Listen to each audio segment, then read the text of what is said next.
That sounds very reasonable. But if I were to say to you that a tooth and a fairy are a result of previous information already gleaned, Okay. it's not a correct example. Give me another one. Of what? Of anything that does not rely on already existing information. Okay. I mean, I don't really understand your Okay. point. You know, when you said believing in a tooth fairy, we know what a tooth is. Yes. And we know what a fairy is according to the description given. Right. So you have relied on previous information to formulate that conclusion.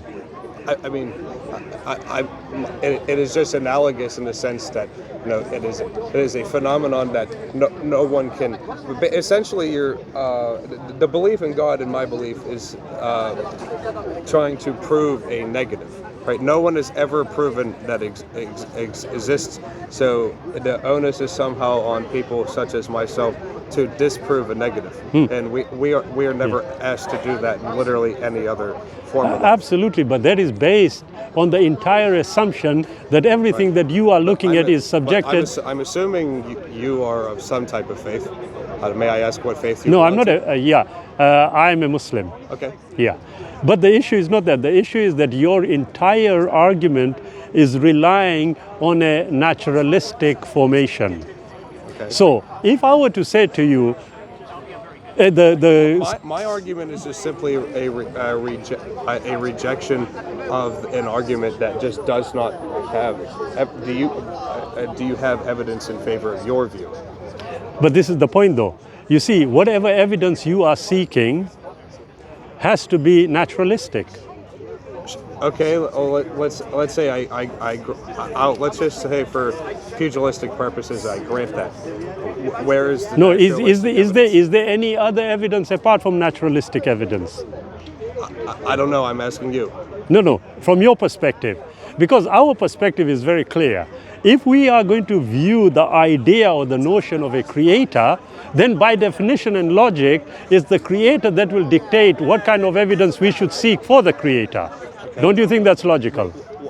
I don't know why a creator would try and create the schema for a type of evidence for which the people he creates should look for and use to evaluate to see whether or not there is evidence for him. I mean, if he's a creator, it should just be abundantly clear that he exists. He should just come out and be like, hey guys, look at me, you're a creator. Again, the question that you have just asked is a very question that should again be provided by the creator. Otherwise, you are working on a presumption. Okay.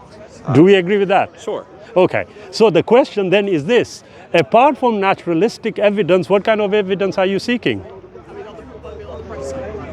What's your definition of naturalistic evidence? Aha, excellent. Are these not the questions we should be asking first before we actually assume our conclusions? Sure, yeah. Yeah, No, okay. I would say, excellent. For me, what is natural, according to the definition, is everything within the purview of the human mind. Okay. And what it can conceive of. Okay. And what it can test. Okay. Do we agree with that? Sure. Okay. So if we are going to do that, then on what basis are you seeking evidence for the existence of a creator who created all what we consider to be natural? I guess based on your definition, it would be a naturalistic basis. You give me your definition then. I don't see any reason to quarrel with yours. Oh, excellent. So do you agree with it? Do I agree with your definition as that? And the perspective of how we should try and establish the existence of a creator. Even granting all of that, you're still holding an empty sack when trying to prove from a naturalistic basis that any particular monotheism or polytheism is true, and on a canonical level. Basically, you are agreeing with me then when I said to you that, look, if you are going to want to try and establish the existence of a creator, then by definition and logic, it is the creator that will inform us how to establish the existence of a creator. That is suggesting that there is a creator. And how would we answer that? What do you mean? Well, how would we answer the question? And from my perspective, we don't. That's why I have my agnostic view. 99% atheistic, you said. Right. 1% agnostic. Okay, but the issue is not that. The 99% is just my general hunch. Yeah, of course, I don't understand. claim. Yeah, of course. I don't know. Of course. That's my big philosophy in life is I don't know. I understand. But usually in every facet of life, when we consider something important for us and we don't know, we will do everything to find out, won't we? Sure. But you haven't done that with the Creator's existence. I'm not gonna lie to you. I haven't really cared that much. Exactly. But at the same time, I mean, just on a naturalistic basis, and excuse me if I'm wrong. No, not at all. Please. It's a conversation. So on a naturalistic basis, in order to try and find God or achieve the knowledge that there is a Creator, you have to do it on the Creator's terms. But that the prerequisite for that is that there is a Creator. Absolutely. But here is the point, though. So I guess my question, on a naturalistic basis, how have you gotten to the point of establishing that there is a Creator, and in your case, the God of Abraham, who used the Archangel Gabriel to I don't usually send messages to the prophet? Yeah, I don't usually say the God of Abraham, because if there is a Creator, He's the Creator of everyone, whether you accept the Creator or not. Right. But having said that, when you talk about naturalistic, as I said to you, if you want to accept the existence or you want to investigate the existence of a Creator, logic, by definition, you should understand and know that if there is a Creator, and we are using it as a concept, right. Yeah, if there is a Creator, by definition, there is a superior entity as opposed to an inferior entity. Do we agree with that? Can you repeat that? Okay. If there is a Creator, Right. by definition and logic, Right. the relationship becomes one of a superior entity with an inferior entity. Yeah, I guess if there is a Creator, sure. There is. But now the question is this: if we are going to go on that basis and logic dictates we should, then it is only logical that the Creator will inform the creation of how. I guess logic would dictate that if there is a logical basis from which to assume that there is a Creator. And what would you do as a yardstick to determine that? What would you use? Just literally ways that, I mean, in a criminal court, if somebody is charged with a crime, you would look for physical evidence to prove, say, a homicide or a rape. Yeah. You would look for DNA evidence. You would look for physical proof. So I guess I would look. I've never seen God. I've never spoken to Him. None of my five senses have ever. I've never heard Him, seen Him, tasted Him, smelled Him. And I've seen no video evidence of Him. So that's just it's. So I haven't really done the most rigorous scientific method of trying to achieve this. This is just on a general where level. I have come to in my life. Yeah. Okay. Based on lack of I experience in understand. any of the five human senses. Of course. With the divine. Of course.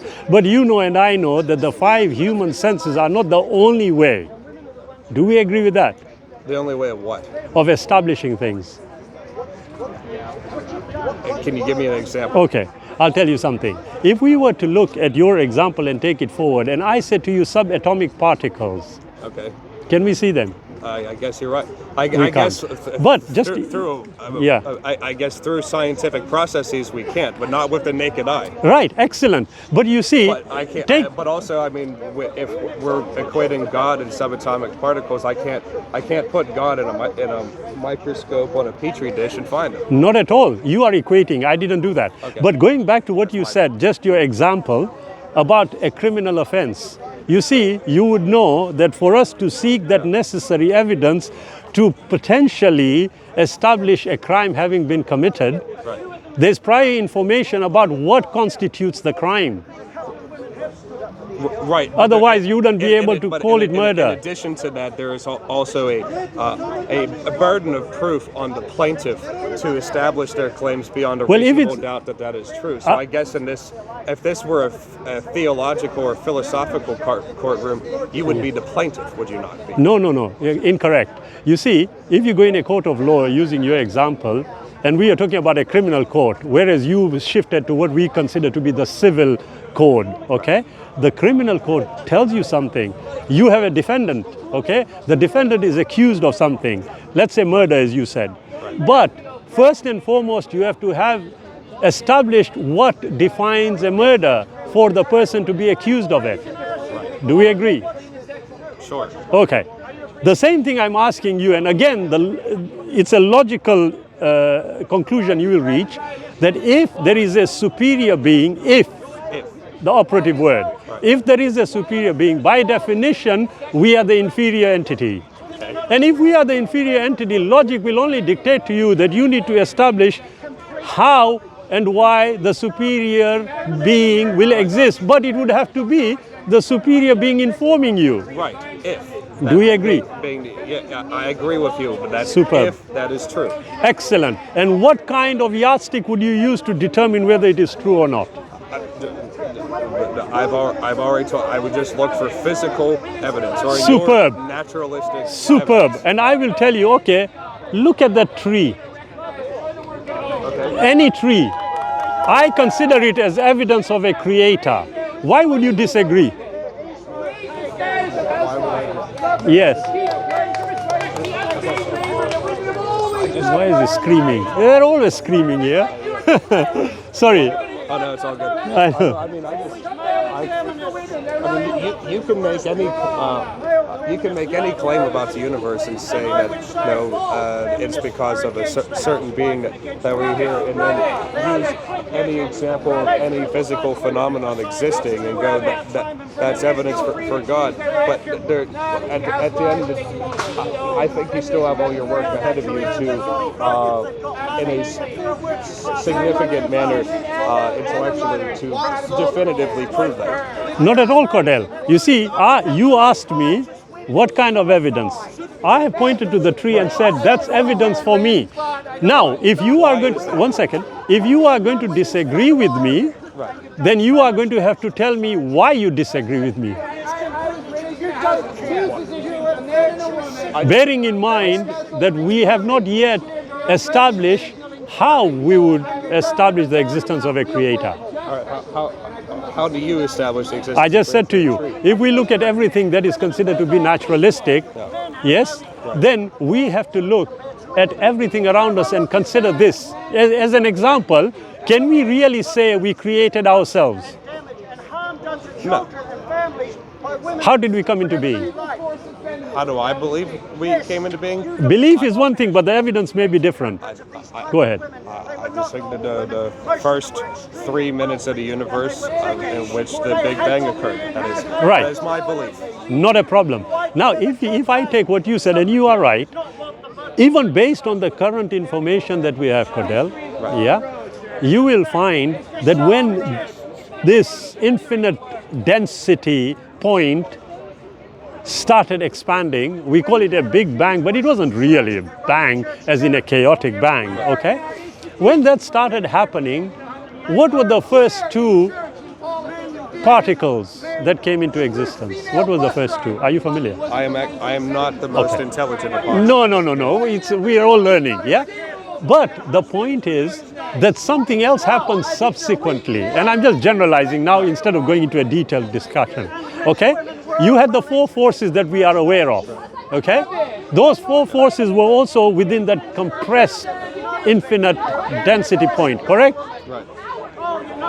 They all started coming and separating at appropriate times. Do you call that a coincidence? Probably. Okay. If we were to now take from the start there up to the current point, and we are going to see 1 million coincidences, will you still call it a coincidence? Until someone proves that they're not a coincidence on a definitive basis. I mean, I can say that I believe that Angelina Jolie is immortal. And, she's actually always existed, but she's just reincarnated to Angelina Jolie. But Angelina Jolie has existed in many previous lifetimes under different names and different skin colors, whatnot. And that she actually created a universe. And I can look at that tree and go, that I see that as proof that Angelina Jolie created the universe. But that's still not evidence. It isn't, because you have again fallen into the trap of using prior information. Why? Angelina Jolie. It's prior information. Now, the point here is, you see, as I said to you, Cadell, we go back to the point of the universe beginning, The leptons and the quarks began the process, but the astrophysicists will tell you that there are at certain times in the universe, if certain things didn't happen the way they should have happened, then the universe, the way we know it, wouldn't be there. Now, that's not a God of the gaps issue here. The issue is, wait a minute, if the facts, according to the way we glean them today, are giving us an indication that something must be done in order for Y to appear after